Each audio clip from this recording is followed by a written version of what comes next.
ইদানিং দেখছি কিছু সিপিএমের নেতা রাজ্য স্তরের তারা খুব উৎসাহিত হয়েছে এবং তাদের ভাবখানা এমন যে তারা বিজেপি আর বেশি দিন ক্ষমতায় থাকবে না, আর আমরা এখন বিরোধী দল উঠে আসছি, আমরাই ক্ষমতায় চলে যাব, এরকম তাদের একটা ভাবনা। সে ভাবতেই পারে, তাদের ব্যাপার। এবং ভাবতে গিয়ে তারা একটা কথা বলছে, তারা বলছে যে যে বিজেপি আরএসএস এর এই লোকেরা আমাদের এত বিরোধিতা করছে কেন, অর্থাৎ তারা ভয় পেয়ে গেছে। তা আপনাদেরকে ভয় পাওয়ার কোনো কারণ নেই, কারণ আরএসএস বিজেপি কী জিনিস সে সম্পর্কে আপনার হয়তো পরিষ্কার ধারণা নেই, বা থাকলেও সেটা স্বীকার করবেন না।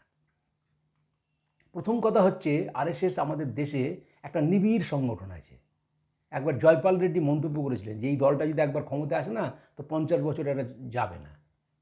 আর প্রশান্ত কিশোর একবার মন্তব্য করেছিলেন আরএসএস সম্পর্কে যে এক কাপ কফির ওপর ভাগটা থাকে ফেনা, ওই ফেনাটা হচ্ছে বিজেপি, আর তলে যে দুধ থাকে গভীর ঘন দুধ, সেটা হচ্ছে আরএসএস। অর্থাৎ তিনি বোঝাতে চাইলেন যে বিজেপি আজকে আছে কালকে নাই, ক্ষমতায় কেউ থাকতে পারে না থাকতে পারে, কিন্তু সমাজের মধ্যে আরএসএসের নিবিড় প্রভাব আছে একটা, সেটাকে অস্বীকার করার জায়গা নেই। এমনকি কালকে আমি দেখলাম আশুতোষ আপের নেতা ছিল এক সময়, একজন বুদ্ধিজীবী গোছের মানুষ, তিনিও দেখলাম একদিন বলছে যে আরএসএসের বিরুদ্ধে লোকে এত কথা বলে, এত প্রতিকূলতার মধ্যে লড়াই করেও তারা এত বড় সংগঠন হলো কিনা এটা ভাববার দরকার আছে। তো আরএসএস আপনাদেরকে ভয় পায় না। আসলে ভারতের স্বাধীনতা যখন সংগ্রাম শেষ হয়ে গেল, তখন যখন নতুন ভারত গঠিত হলো, তখন সবচেয়ে বড় দল ছিল কংগ্রেস, স্বাভাবিক। তো সেই কংগ্রেসের বিকল্প হয়ে উঠতে শুরু করলো আস্তে আস্তে বিভিন্ন রাজনৈতিক দল। তার মধ্যে সর্বাগ্রে উঠে এলো কমিউনিস্ট পার্টি। 1957 সালে যখন নির্বাচন হয়েছিল, কেরলে ইএমএস নাম্বুদ্রিপাদের নেতৃত্বে প্রথম অকংগ্রেসী সরকার ভারতবর্ষে প্রতিষ্ঠা করার কৃতিত্ব কিন্তু আপনাদের কমিউনিস্ট পার্টি। তখন আপনাদের খুব আশা জেগে উঠল যে আমরাই ভারতবর্ষের বুকে দ্বিতীয় বিকল্প হয়ে উঠব। এবং সেই সময় আপনাদের স্বর্ণময় যুগ 50 এবং 60-এর দশকে। ঠিক সেই সময় আরএসএসের একজন নেতা, তাত্ত্বিক নেতা, যিনি জীবনে 3টি সংগঠন খাড়া করেছেন, একটি ভারতীয় মজদুর সংঘ শ্রমিকদের, একটি কৃষকদের ভারতীয় কিষাণ সংঘ, আর একটি হচ্ছে স্বদেশী জাগরণ মঞ্চ। যারা বড় বড় কমিউনিস্ট পার্টির নেতা তারা দত্তপন্থ ঠেঙ্গি খুব ভালোভাবে চেনেন। তো তিনি সেই সময় মন্তব্য করেছিলেন, আরে ভাই দাঁড়াও, সেই স্বর্ণময় যুগে কমিউনিস্ট পার্টি সম্পর্কে ভবিষ্যৎবাণী করেছিলেন যে এই দলটি নিয়ে চিন্তা করতে হবে না, এই দলটি ভারতবর্ষে টিকবে না। তা আজকে কমিউনিস্ট পার্টির হাল দেখে আমাদের এই মনে হচ্ছে। তো আপনারা সেই জায়গাটা নিতে পারেননি, সেই জায়গাটা বিজেপি নিয়ে নিয়েছে। অর্থাৎ কংগ্রেসের বাস্তবতার নিরিখে, শক্তির নিরিখে কংগ্রেস হচ্ছে সবচেয়ে বড় প্রতিদ্বন্দ্বী ছিল বিজেপির। এবং পরবর্তীকালে যখন শ্যামাপ্রসাদ জনসংঘ তৈরি করলেন, তারপরে জনসংঘ বিলুপ্ত হয়ে গেল দেশের স্বার্থে, তারপরে আবার বিজেপি তৈরি হলো 80 সালে। তারপরে এই দলটি এখন পৃথিবীর মধ্যে বৃহত্তম দলে পরিণত হয়েছে। তো সেই দলকে রোখার চেষ্টা না করে আপনাদের মধ্যে দারুণ হিংসা হচ্ছে। তো কংগ্রেসকে সরিয়ে বিজেপি কিন্তু ওখানে জায়গাটা দখল করে নিয়েছে, আপনারা পারেননি।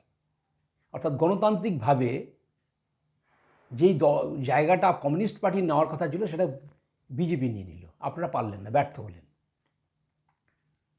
তো সেই জন্য আপনারা কোনো ফ্যাক্টরি ছিলেন না, আপনারা ভারতবর্ষের রাজনীতিতে একটা প্রান্তিক শক্তি ছিলেন। আসল লড়াই কংগ্রেসের সাথে বিজেপির হয়েছে এবং সেখানে বিজেপি সফল হয়েছে, আপনারা ব্যর্থ হয়েছেন। অথচ আপনাদেরই ওই জায়গাটা নেওয়ার কথা ছিল। তো যাই হোক, আপনাদের যে বিরোধিতা করে আরএসএস বিজেপিওয়ালারা, তার কারণ আছে, তার ব্যাখ্যা করছি আমি। প্রথম কথা হচ্ছে, আপনারা ভারতবর্ষের বুকের যে রাজনীতি করছেন তার 4টা পন্থা নিয়েছেন আপনারা। প্রথম পন্থা, আপনারা বিপ্লবে বিশ্বাস করেন, সমাজতান্ত্রিক বিপ্লব করে ভারতে ক্ষমতা দখল করে ভারতবর্ষকে চেহারা পাল্টে দেবেন, যেটা রাশিয়াতে করেছে, চীনে করেছে। তো সেই বিপ্লব যে ভারতবর্ষের বুকে হবে না, সেটা আপনাদের তাত্ত্বিক নেতারা বুঝে গেছিলেন, সেই জন্য বিপ্লবের পথ আপনারা পরিত্যাগ করেছেন। আর আরএসএস বিজেপি বিপ্লবে বিশ্বাস করে না, সংস্কারে বিশ্বাস করে। অর্থাৎ ধীরে ধীরে মানুষের চিন্তা, মননে, স্বভাবে পরিবর্তন ঘটানো। তো সেই প্রথম লড়াইয়ে আপনারা নিজেরাই হেরে গেছেন। এবার আসা যাক দ্বিতীয় লড়াই। দ্বিতীয় লড়াই কেন?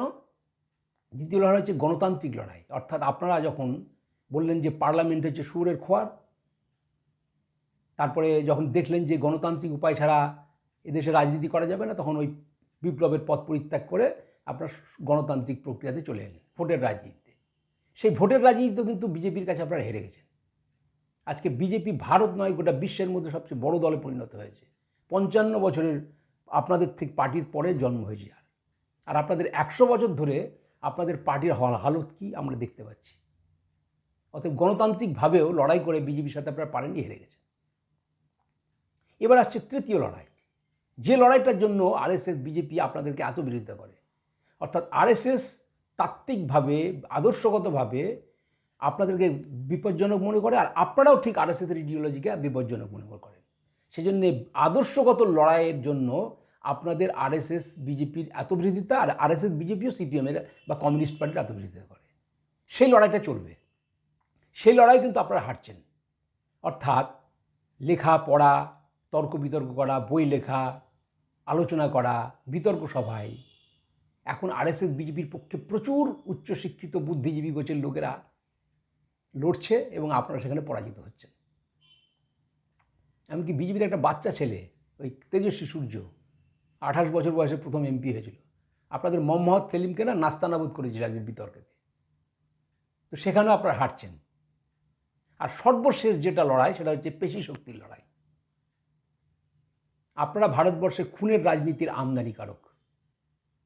পশ্চিমবঙ্গে এতটা খুন আপনারা করেননি, কিন্তু কেরলে ভীষণ করেছেন। কেরলে কিন্তু আরএসএস খুব স্ট্রং। তো কেরলে কি, যখন মানুষ বিচার ব্যবস্থার কাছে বিচার পায় না, প্রশাসনের কাছে সাহায্য পায় না, পুলিশ তাকে প্রোটেকশন দেয় না, তখন আত্মরক্ষার্থে মানুষ কিন্তু অস্ত্র হাতে তুলে নেয়। ওখানে আরএসএসের বিজেপির কর্মীদের আপনারা যেভাবে হত্যা করেন, তখন আরএসএসের লোকেরাও কিন্তু সেভাবে তৈরি আছে ওখানে। অর্থাৎ পেশি শক্তির লড়াইও আমরা আপনাদের সাথে রাজি আছি। দেখবেন আপনারা, কেরলে যদি একটা আরএসএস বিজেপি কর্মী খুন হয়, তার 3 দিন বা 7 দিনের মধ্যে একটা সিপিএম কর্মী খুন হয়ে যায়। অর্থাৎ সেই পেশি শক্তির লড়াই কিন্তু আপনাদের সাথে আমাদের হবে, আমরা পিছিয়ে যাব না। অর্থাৎ আপনারা যে 4টা লড়াই লড়ছেন, 4টা লড়াই আপনারা হারবেন, আমাদের সাথে পারবেন না। আপনাদেরকে আমরা ফ্যাক্টর মনে করি না। আপনারা ভারতের রাজনীতিতে প্রান্তিক শক্তি। বিপ্লবের 1 নম্বর লড়াই, বিপ্লব থেকে আপনারা নিজেরাই সরে গেছেন। গণতান্ত্রিক লড়াই আপনারা হারিয়েছি, তাত্ত্বিক লড়াইও আপনাদের হারছেন আপনারা, আর পেশি শক্তির লড়াইও আপনারা হারবেন।